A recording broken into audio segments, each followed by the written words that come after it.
ವೇಣೂರು ಗ್ರಾಮ ಪಂಚಾಯತ್ ವ್ಯಾಪ್ತಿಯ ಮೂಡುಕೋಡಿ ಕೊಪ್ಪದ ಬಾಕಿಮಾರು ಗಿರಿಜನ ಕಾಲೋನಿ ರಸ್ತೆ ಬದಿಯಲ್ಲಿ ಕಳೆದ ಹಲವಾರು ವರ್ಷಗಳಿಂದ ಕೃಷಿ ಇಲಾಖೆಯ ಉಳುಮೆ ಯಂತ್ರ ಅನಾಥವಾಗಿ ನಿಂತಿದೆ.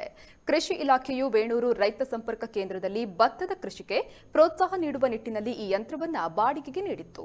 ಕಳೆದ ನವೆಂಬರ್ ತಿಂಗಳಿನಿಂದ ಈ ಟಿಲ್ಲರ್ ಯಂತ್ರ ಹಾಳಾದ ಸ್ಥಿತಿಯಲ್ಲಿ ಅನಾಥವಾಗಿ ರಸ್ತೆ ಬದಿಯಲ್ಲಿ ಕಂಡುಬಂದಿದೆ. ಇನ್ನಾದರೂ ಸಂಬಂಧಪಟ್ಟ ಅಧಿಕಾರಿಗಳು ಇದನ್ನು ದುರಸ್ತಿಪಡಿಸಿ ಕೃಷಿಕರ ಬಳಕೆಗೆ ಅನುವು ಮಾಡಿಕೊಡಬೇಕು ಎಂದು ಕೃಷಿಕರು ಒತ್ತಾಯಿಸಿದ್ದಾರೆ.